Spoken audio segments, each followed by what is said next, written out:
Hi everyone, welcome back. I'm Suzette, also known as the Primitive Stitcher here on FlossTube.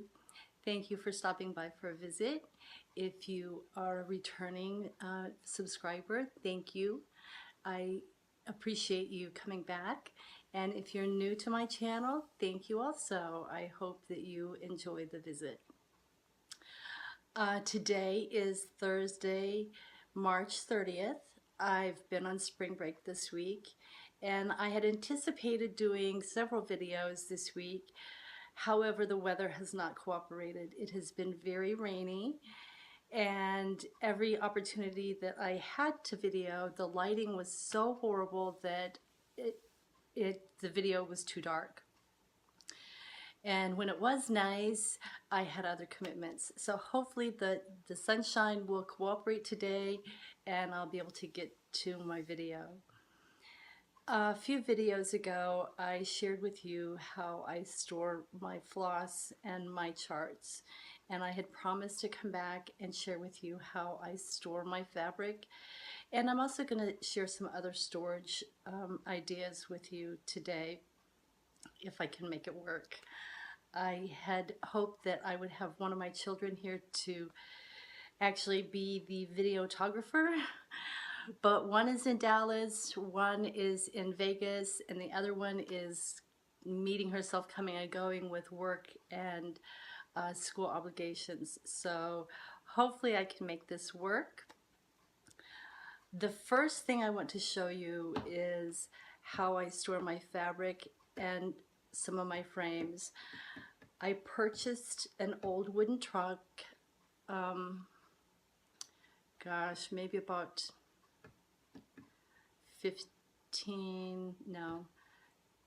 12 years ago in Belgium. And it serves not only as my coffee table, but as a storage piece for my fabric and some of my frames. So I'm going to turn the camera around and we can get this started. See you in a moment. Okay, so this is probably the best view that I can get of the trunk in its entirety. Normally it has a quilt of some sort or a table runner or a tablecloth on the top with a whole bunch of stuff on top of it. But here it is in all of its naked glory. I just wanted to give you an overview of it so that when we do a close-up of what hides inside, you'll have a better idea of the size of it. Okay, so let me pause here and I will take you on a tour of the inside of this trunk.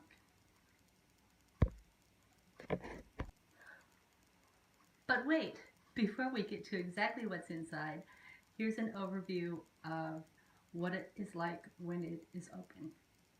See? Okay, so here is a close-up view of what I have on the inside, and I will show you an even closer view here in a moment.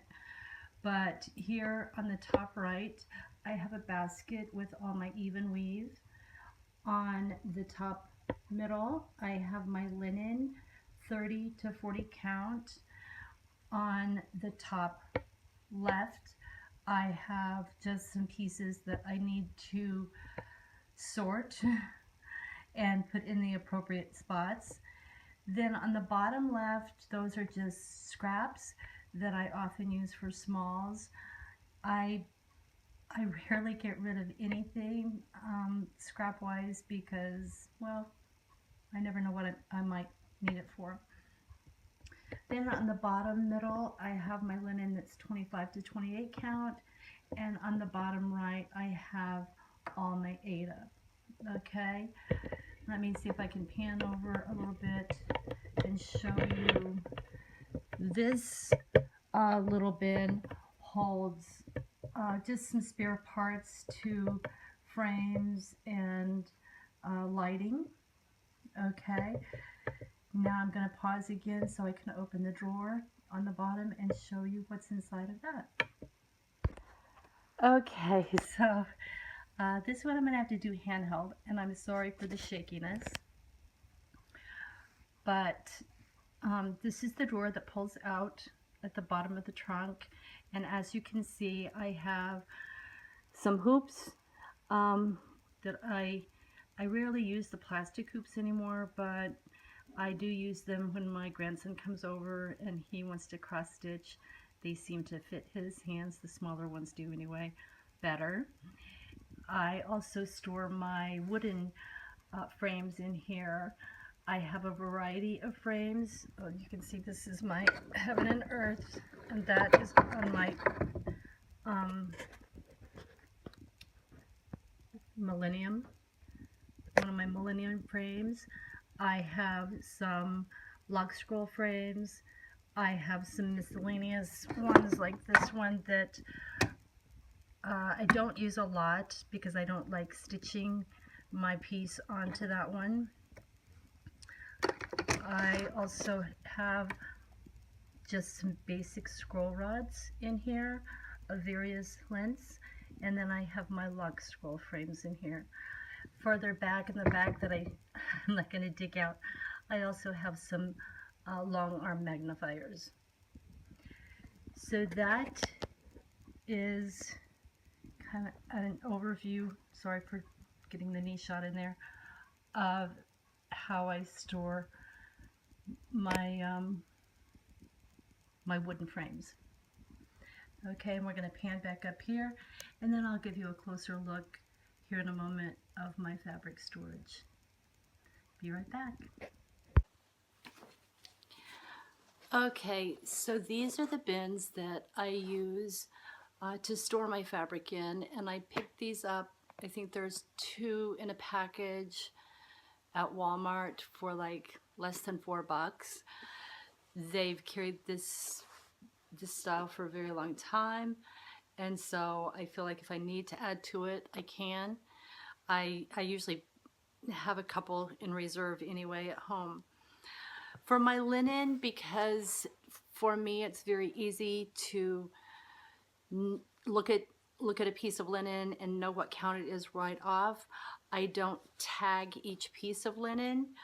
I just put it in here. I mean, each piece of Aida. Did I say linen or Aida before? This is Aida. So with Aida, it's very easy for me to look at and know what count it is. So I don't feel the need to tag each piece. But I do, however, make a tag for the bin for what it is, just for quick, easy reference, and just write on there what's in that particular bin. Okay, however, for my linen, it's not as easy to always look and see right away what count it is. So I was lucky enough a few years back to purchase a lot of fabric on eBay, and the majority of what you see in this bin is from that purchase, and it already came, most of it, with the label of what it was. So I made a little card, a folding card, so that I could have the pieces uniform in here, and I just keep that tucked here in the front of that. So I fold them all up, and if the piece came with a tag already, I left it on. If it was a sticker, I pulled it off and I re-tagged it, writing the name, the color, and the dimension of the linen on that. And then just fold it back up. And I'm not too worried about the folds because I always press my pieces before I start stitching on them anyway. So basically, in a nutshell, that's how I store all my different types and counts of fabric, whether it's linen, even weave, or Aida. And it's just easy to look and see what I have and not order duplicates, hopefully. that's basically it for the linen and Ada storage, as well as the wooden frames. So I'll come back and show you how I store my Q-snaps and some other things. All right?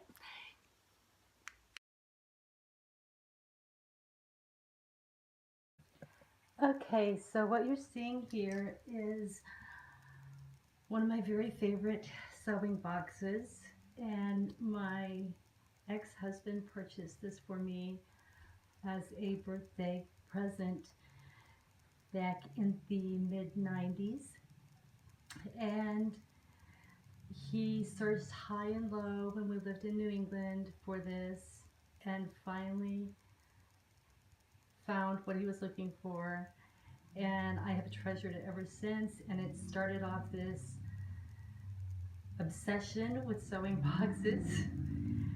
I have probably about a dozen in my collection that I have collected from all over the world, and I will share a few of those with you today. Like I said, this was my first one. This one is from Norway, and it houses my Q-snaps. And let me open that up and make sure that I can see, or you can see, what I want to show you. Okay, so I will pull it open this way, and I'll expand it the entire way first, and then I will move it so that you can see hopefully what is in it.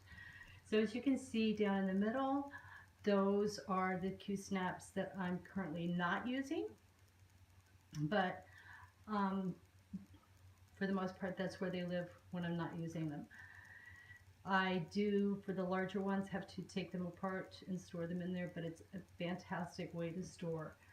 On the left hand side you see some antique wooden hoops, some antique metal hoops as well. I do still use those frequently when I'm stitching. On the right hand side you just see some extra tools. This, I think they had stopped using, or stopped making for some time, but I think there's a new version of it. You can clip it to your hoop and slide your pattern down in here. It's called a helping hand or something like that. And then, like I said, just some other various pieces that I use on some of my other frames. So I'm going to go ahead and close this back up so that I can show you what I store in here.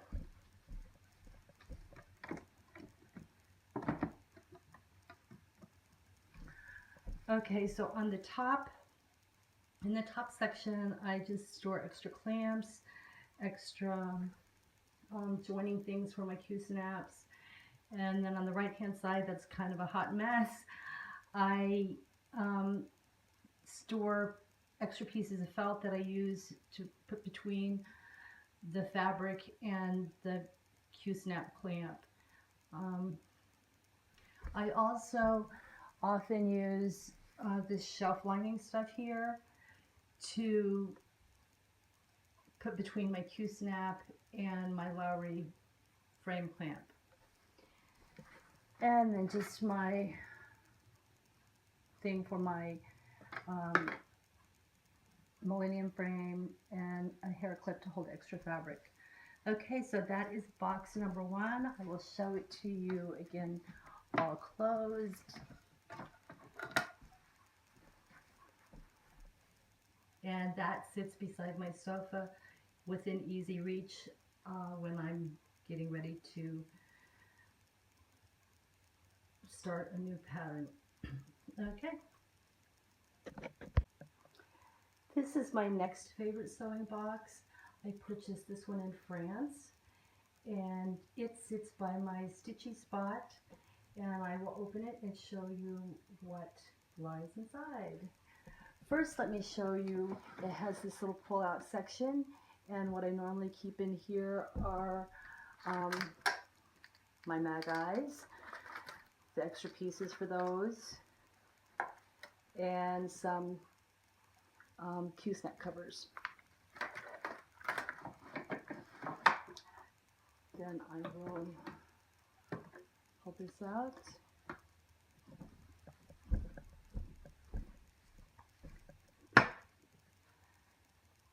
Okay, so on the left-hand side, you'll see just a whole bunch of highlighters, marking instruments, some miscellaneous tools, the, what do you call these things? The little keyring things that you put your bobbins on, or your floss away bags. On the right hand side are some magnets and my Krynic cord maker. In the middle, let me see if I can do it. Oops, sorry, I'm going to adjust you a little bit here. I just have some other miscellaneous tools. Again, these are things that I use quite often. The highlighter guides, another set of things to clip onto my magnifiers that I clip onto my glasses, another magnifying tool, just various things like that. So that's box number 2. Box number 3 is probably my smallest one, and I purchased this one in Belgium. And before I show you what's inside, I just have to show you the cutest little handles on it. Aren't those adorable? Okay, so inside this one, this houses anything needle related.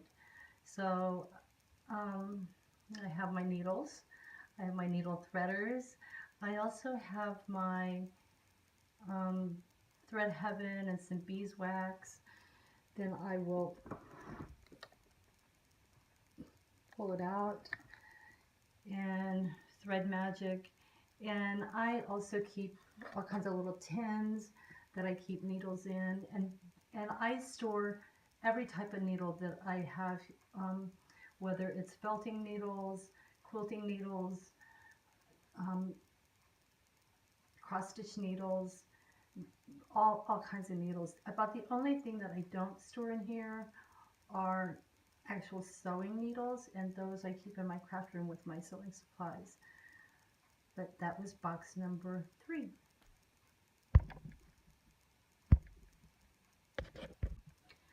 Box number 4 was purchased in Germany, and this one houses my ginormous knot collection of beads, some buttons, some more buttons, some silk ribbon, and you see my huge collection of Krynic there. I do have a few more, but they're kitted up. But yeah, it just comes in handy. I know what's in each box. I can just go to it immediately and find what I'm looking for. Some people think I'm kind of OCD about organization, but for me, I need to be organized because I have such a horrible memory. If I don't have it organized in a logical place, then I will never find anything. So these sewing boxes work perfect for me. And we'll close that back up and give you another view of the closed box.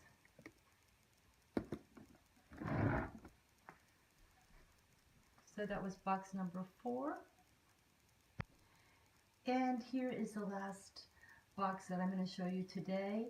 And I just wanted to show you that it can be used for any craft. So in this box, I've actually bought this box in the United States at a Goodwill for like $5 or $10. And as it happens, I have an identical one to this that I purchased somewhere in Europe, and I cannot remember where I purchased that one in Europe. I'm not sure that these are antiques, but they are fairly well crafted. They have the dovetail edges on the little compartments. So that's what I always look for, is how well they're constructed, even if they're not antiques. That's just something to look out for. Okay, so in this box, I have, let me see how well you can see that, my punch needle supplies, or the majority of my punch needle supplies.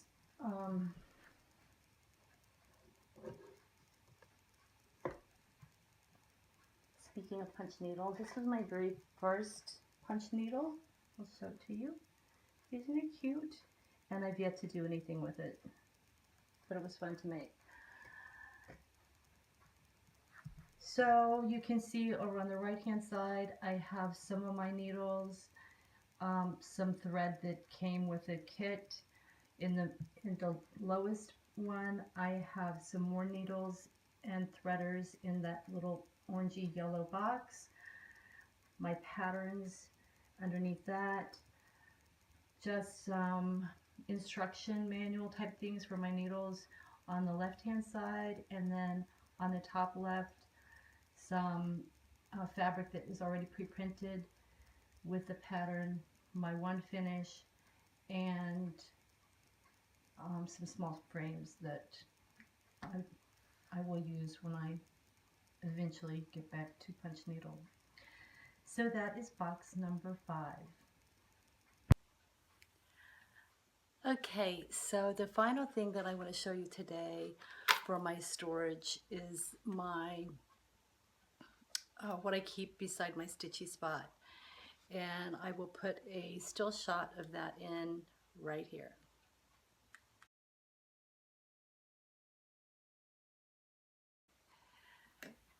So I keep that right by my stitchy spot so that everything is right at hand. As you can see, it's in this antique, it's probably like a silverware tray or something like that, and I can pick it up and move it around with me no matter where I decide my stitchy spot is going to be that day.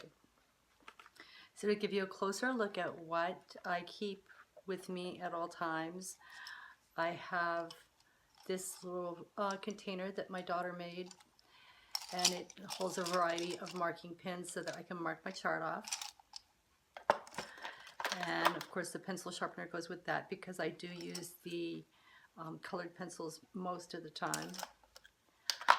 I have extra needles in this tin as well as in this tin. Then I have my ort jar, also handmade by my daughter. I just recently emptied it. In the back I have another container. Was this one made by my daughter? This one was also made by my daughter, that houses just some miscellaneous stuff. Nail file, ruler, one of my highlighting pieces, a screwdriver, a couple of screwdrivers, and some miscellaneous clips on the inside. I also keep hand lotion nearby. I don't use it prior to stitching, but I do use it immediately after stitching. In the back, I just have a whole mess of stuff, a list of things, some sticky notes, my stitching journal. I always keep that nearby, and list of TV channels, and then some patterns that I'm working on at the moment. Of course, I have my Thread Magic, which actually has Thread Heaven in it. I prefer Thread Heaven over Thread Magic, but I like the container for the Thread Magic. And the Thread Magic is ridiculously expensive, way overpriced. And the final thing I wanted to show you, let me set this down, is how I keep my scissors. I've been doing this for years and years. I have several of these. I will show you a variety of them. I'll show you a miniature one without scissors in it. They are the glass flower arranging frogs. This happens to be a tiny one. Here is one that has a container. And then here's along the same lines, not quite the same, but along the same lines. The last two, they sit in my craft room with scissors in them. And this just comes off. And you can see it has these spots. I also have one of these at my dressing table that keeps like small things, tweezers, extra ones of these little things, nail files, that type of thing. And it's just a handy way to have it right there and not have to dig through a drawer for it. But again, here you can see I have too many scissors. I do have my, what's that called? Not a doohickey. I don't know. Some needles, which this is the coolest little thing. You open it up and you go like, you just shake it and the needles come to the top. There's a magnet at the bottom.